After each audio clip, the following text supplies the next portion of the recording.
Hello student, last class में अपन ने alkane के बारे में डिस्कस किया था और अल्केन की जैसी प्रॉपर्टी सारी खत्म की थी। फिर अपन ने बात की थी अल्कीन की अपन ने केमिकल रिएक्शन पढ़ी थी और केमिकल रिएक्शन में उसकी कुछ एक रिएक्शन बची थी लास्ट क्लास में, जिनको अपन डिस्कस करते हैं। फिर स्टार्ट करते हैं अपन क्या, अल्काइन। तो अल्कीन में जो ऑक्सीडेशन लास्ट अपन ने पढ़ा था, ऑक्सीडेशन ऑफ अल्कीन, जिसमें KMnO4 के साथ अपन ने ऑक्सीडेशन पढ़ा था। KMnO4 में अपन ने दो चीज़ें देखी थी, एक तो हॉट KMnO4 और एक कोल्ड KMnO4। कोल्ड KMnO4 में अपने वहाँ पर डाईऑल का फॉर्मेशन हो रहा था और हॉट KMnO4 में कोरस्पॉन्डिंग क्या बन रहा था, कार्बोनाइल कंपाउंड, या फिर मैं बात करूँ एसिड की। वो डिपेंड करता है नेचर ऑफ अल्कीन। तो अपन बात करते हैं अब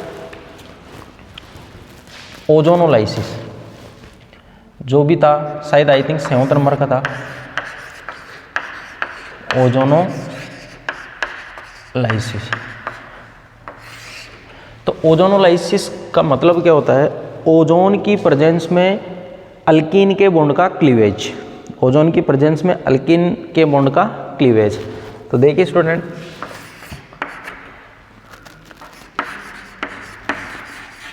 the addition of ozone molecule into alkene form ozonide. क्या फॉर्म करेगा वो, ओजोनाइड। और फिर ये ओजोनाइड क्या होता है, क्लीवेज होता है। किसकी प्रेजेंस में, जिंक और वाटर की प्रेजेंस में। दी ozonide is cleavage in presence of zinc and water to form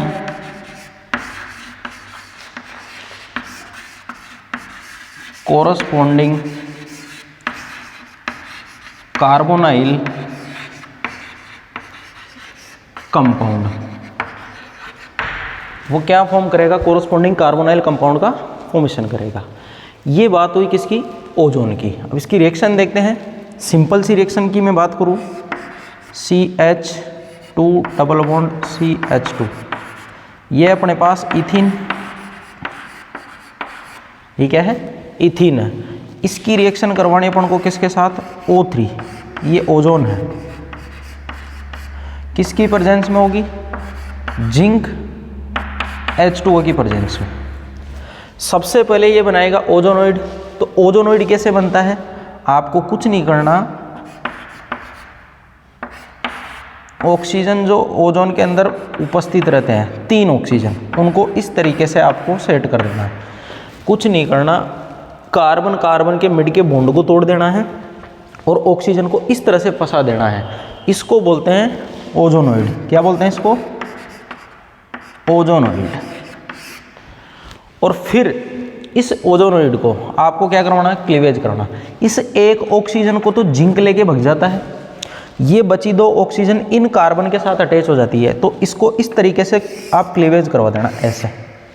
यानी ये वाली ऑक्सीजन इस कार्बन के साथ, ये वाली ऑक्सीजन इस कार्बन के साथ, और ये ऑक्सीजन जिंक के साथ बाहर निकल जाती है। तो ये ऑक्सीजन जब इसके साथ जुड़ेगी तो इसके साथ डबल बॉन्ड से जुड़ेगी, इसके साथ भी डबल बॉन्ड से, CH2C डबल बॉन्ड, फार्मेल्डिहाइड बन गया।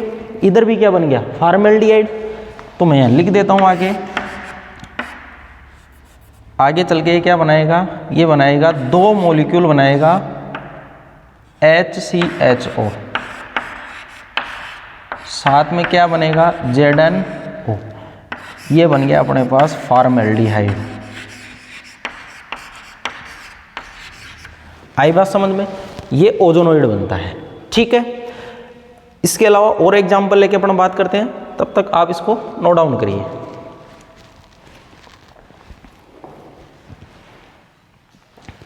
बात करते हैं अपन नेक्स्ट एग्जांपल की।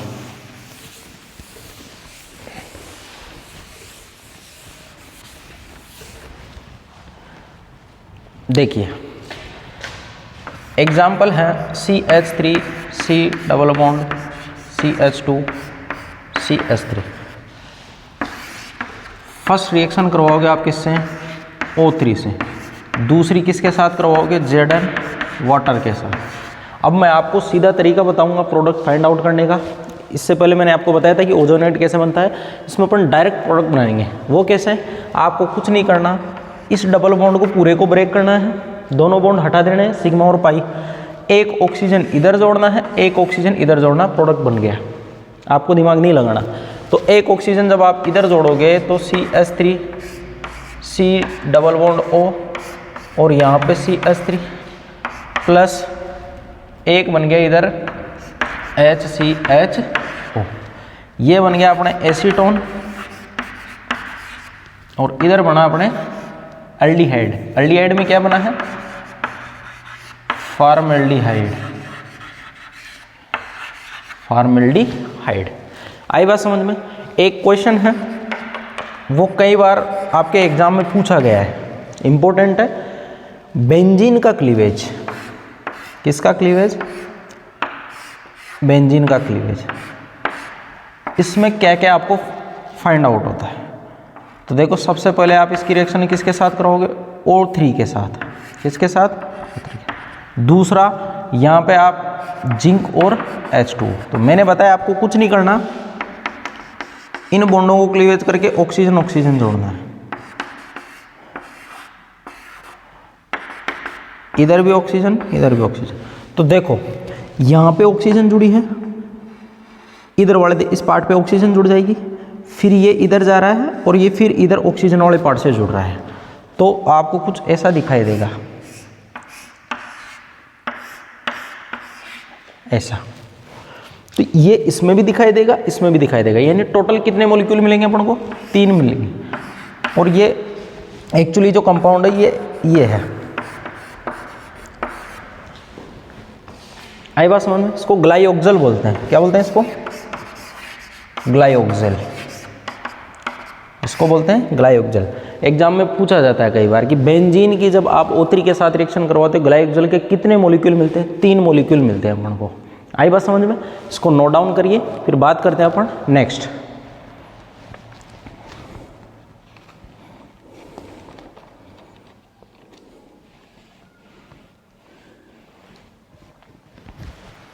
अब बात करते हैं इसमें लास्ट टॉपिक, और लास्ट टॉपिक अपना पॉलीमराइजेशन। लास्ट टॉपिक क्या है अपना? Polymerisation.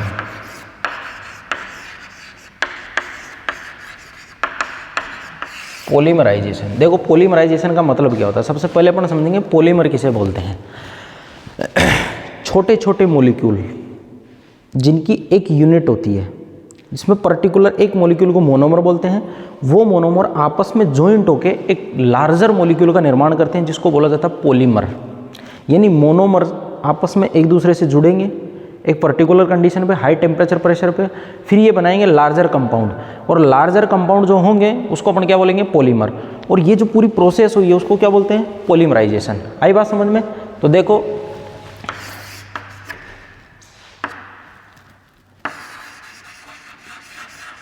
Smaller alkene molecule are joined together at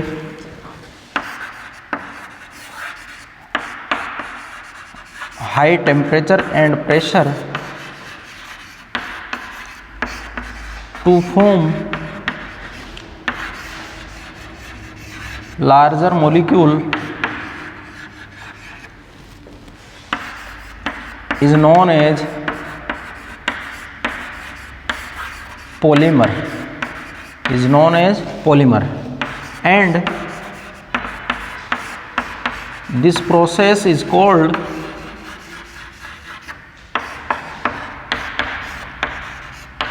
polymerization. This process is called polymerization.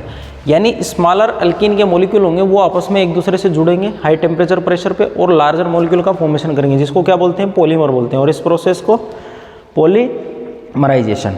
कुछ एग्जाम्पल देखते हैं, देखो इधर CH2 डबल बॉन्ड CH2, ये है अपना मोनोमर, और बहुत सारे मोनोमर ले रखे हैं पढ़ने, ठीक है। ये हाई टेम्परेचर और हाई प्रेशर पे, हाई टेम्परेचर एंड प्रेशर पे यहाँ पे होगी पॉलीमराइजेशन।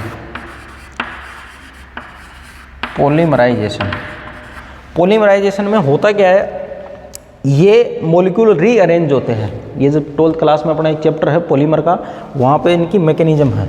ये रेडिकल मैनर में और कैटाइनिक और एनाइनिक मैनर में पॉलीमराइजेशन करते हैं, ठीक है। तो वो एक इनकी मैकेनिज्म होती है। जनरली ये मॉलिक्यूल क्या करते हैं, दूसरे से जुड़ते चले जाते हैं। जब ये जुड़ते चले जाते हैं तो ये कुछ इस तरीके का दिखाई देता है, और इनकी यूनिटें ऐसे जुड़ती जाएगी आगे तक, और n यूनिटें जितनी लोगे उतनी जुड़ती जाएगी। ये जो अपन को मिला है इसको बोलते हैं पॉलीमर, और इसका नेम है, ये जो है इसको बोलते हैं पॉली इथीन।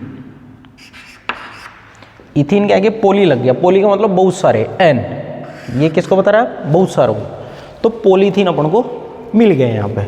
ऐसे ही एग्जाम्पल है CH डबल बॉन्ड CH2, यही कंडीशन लेंगे अपन।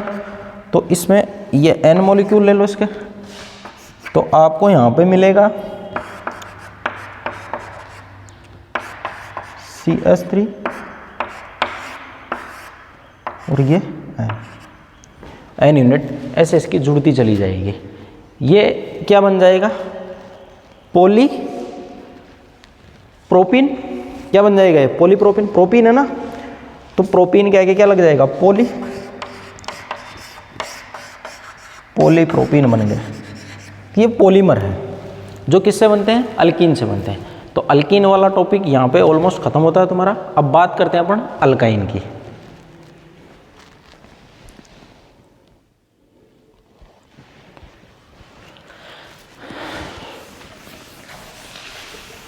टॉपिक अपना next alkyne.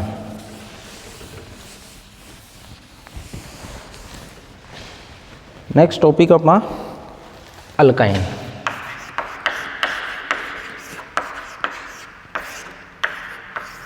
Third, alkyne generally किसे बोलते हैं अपन, अनसैचुरेटेड हाइड्रोकार्बन को बोलते हैं। अपन ने क्लासिफिकेशन पढ़ा था, क्लासिफिकेशन में सबसे पहले अपन ने यही देखा था कि जो हाइड्रोकार्बन होते हैं वो कितने प्रकार के होते हैं, सैचुरेटेड, अनसैचुरेटेड और एरोमेटिक हाइड्रोकार्बन। सैचुरेटेड पढ़ लिया, अनसैचुरेटेड में अल्कीन पढ़ लिया, अल्काइन अपने पास बचा है। तो देखो अल्काइन और unsaturated hydrocarbon which contain at least one triple bond between carbon and carbon atom. Alkyne क्या है, अनसैचुरेटेड हाइड्रोकार्बन है जो एटलीस्ट एक ट्रिपल बॉन्ड रखेंगे, किन किन के मिड में, कार्बन और कार्बन के मिड में। यानी ये जब तक आपको नहीं मिलेगा तब तक आप उसको अल्काइन नहीं बोल सकते। तो ये बात हुई अल्काइन की। फिर बात करते हैं इनका जनरल फॉर्मूला। जनरल फॉर्मूला क्या होता है, CnH2n-2 जनरल फॉर्मूला होता है इनका। इनसे आप कितनी भी तरीके अल्काइन बना सकते हो। अल्काइन का फर्स्ट मेंबर क्या होता है, फर्स्ट मेंबर, अल्काइन का फर्स्ट मेंबर 2 कार्बन का होता है, 1 कार्बन का नहीं होता। क्योंकि ट्रिपल बॉन्ड कब बनेगा, जब एटलीस्ट मिनिमम आपके पास 2 कार्बन होंगे तब बनेगा। तो यानी मैथ वाला पार्ट तो इसमें बनेगा ही नहीं, इसमें और डबल बॉन्ड वाले में दोनों में नहीं बनता। इसका स्टार्टिंग जो मेंबर होता है वो क्या है, ये वाला, इसको बोलते हैं एसिटाइलिन और इथाइन, दोनों इसी का नाम, एसिटिलीन और इथाइन। नोट डाउन करिए। फिर बात करते हैं अपन structure of triple bond.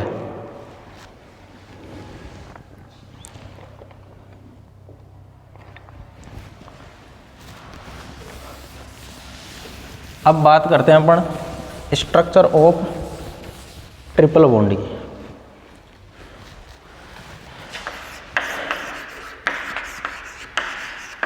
Structure of triple bond. तो जनरली स्ट्रक्चर में सबसे पहले अपन स्टार्टिंग वाला इसका कंपाउंड देते हैं, ये वाला। इस एटम को ए नाम दे देता हूँ, इस एटम को मैं बी नाम दे देता हूँ। मैंने आपको स्टार्टिंग में जीओसी पढ़ाई थी, तब बताया था कि कार्बन अगर ट्रिपल बॉन्डेड रहता है तो उसका हाइब्रिडाइजेशन sp होता है। क्या होता है? sp हाइब्रिडाइजेशन होता है इसका। और इसका भी क्या होता है? sp hybridisation. ट्रिपल बॉन्डेड का, अगर डबल बॉन्डेड है तो sp2 और सिंगल बॉन्डेड है तो sp3। sp हाइब्रिडाइजेशन की वजह से ये कैसा होता है? लीनियर होता है। कैसा होता है? लीनियर। अब बात करते हैं इसकी बेसिक स्ट्रक्चर की। इलेक्ट्रॉनिक स्ट्रक्चर से आपको पता चलेगा कि कैसे बना है। तो सबसे पहले अपन ले लेते हैं यहाँ पे कार्बन फर्स्ट वाला। मैं सिर्फ वैलेंस सेल की बात कर रहा हूँ, क्योंकि वैलेंस सेल ही है जो बॉन्डिंग में पार्टिसिपेट करता है या हाइब्रिडाइजेशन में पार्टिसिपेट करता है। इनर सेल की अपन बात नहीं करेंगे। तो यहाँ पे मैं बात करता हूँ इसके 2s और 2p की। ये 2s, ये 2p। एक्साइटेड की बात करेंगे, क्योंकि रूम टेम्परेचर पे ये इलेक्ट्रॉन वहाँ पे भग जाता है। फिर बात करते हैं अपन कार्बन b।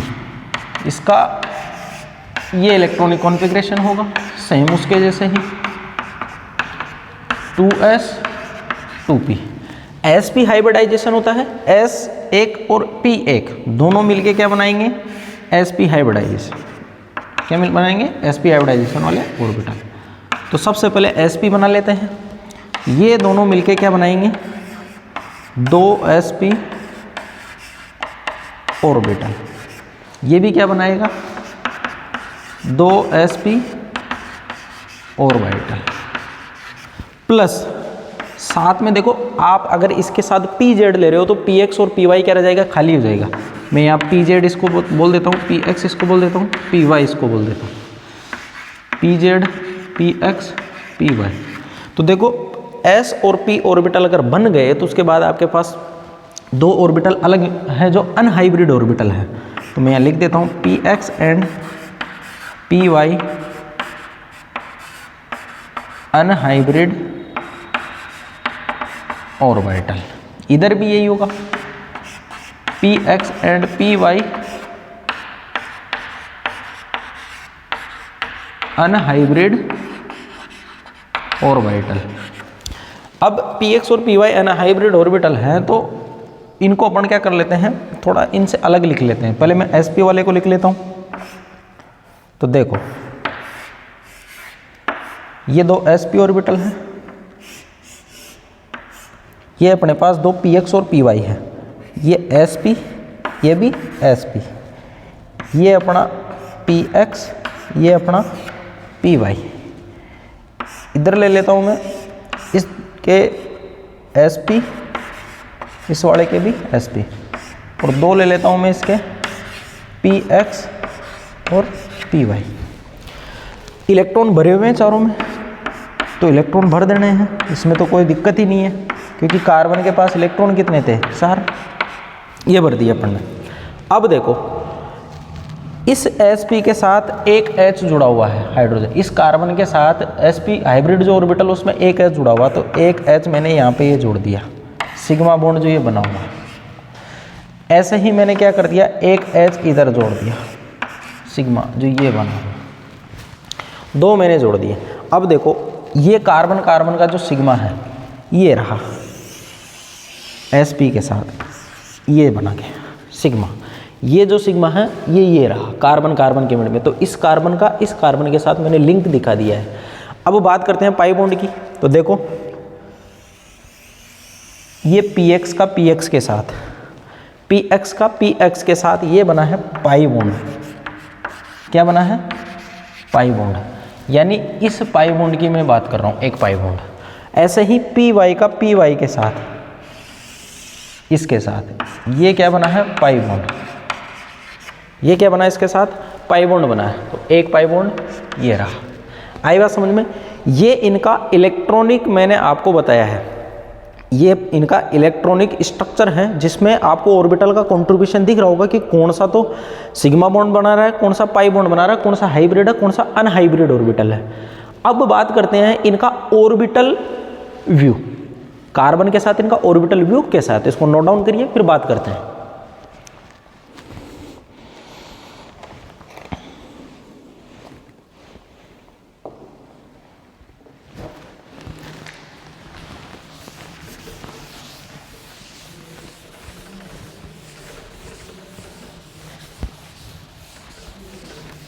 अब बात करते हैं अपन इसके ऑर्बिटल व्यू की।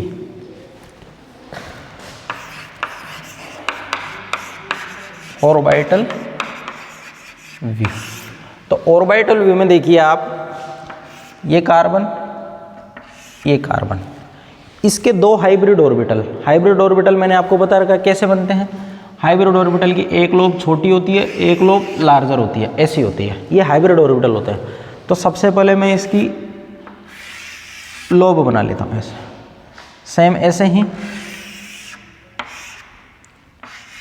ये मैंने दो हाइब्रिड ऑर्बिटल तो बना दिए हैं। इस कार्बन का एक बनाया, इस कार्बन का एक, तो दूसरा वाला किधर बनेगा, आपको पता है लीनियर 180 पे ओरिएंटेड रहता है, लीनियर होता है। ऐसे ही ये बन गया। अब ये जो बना है ये वाला, ये देखो ओवरलैपिंग हो गई, इससे बना आपके सिग्मा बॉन्ड। इसके साथ जुड़ा है हाइड्रोजन, जिसने बनाया सिग्मा बॉन्ड। इसके साथ भी जुड़ा है हाइड्रोजन, जिसने बनाया है सिग्मा बॉन्ड। अब इसके दो पी ऑर्बिटल बच गए, एक तो पी एक्स और एक पी वाई। तो इसको मैं मान लेता हूँ ये पी एक्स वाला है, तो इधर भी क्या होगा, पी एक्स, तो इधर क्या होगा, पी वाई, तो इधर क्या होगा, पी वाई, क्योंकि जेड आपने क्या मानी है, ये वाली एक्सिस मानी है। तो देखिए ये P X, P X, P Y और पी वाई, और जेड वाला तो इस एस पी के साथ है। तो ये क्या करेगा, इसके साथ यहाँ पे ये पाई बॉन्ड बनाएगा, ऐसे ओवरलैपिंग करेगा, side wise overlapping, side wise overlapping. और साइड वाइज ओवरलैपिंग से क्या बनता है, साइड वाइज ओवरलैपिंग से बनता है आपके पाई बॉन्ड। ऐसे ही ये इधर और ये इधर, ये भी क्या बना लेगा, पाई बॉन्ड बना लेगा। तो आपको साफ दिख रहा है कि पाई बॉन्ड कैसे फॉर्म हुआ है। पी एक्स के साथ पाई बॉन्ड बनाया, पी वाई के साथ पाई बॉन्ड बनाया। और ये जो आपका हाइब्रिड ऑर्बिटल है वो 180 पे क्या है, ओरिएंटेड है। इनका जो एंगल है ना ये है 180 डिग्री, यानी ये क्या है, लीनियर। आई बात समझ में। तो ये थी आपके अल्केन के ऑर्बिटल की व्यू। ठीक है, नेक्स्ट क्लास में अपन बात करेंगे इसके अल्काइन के प्रिपरेशन के मेथड और इसकी केमिकल प्रॉपर्टी। तब तक के लिए थैंक यू।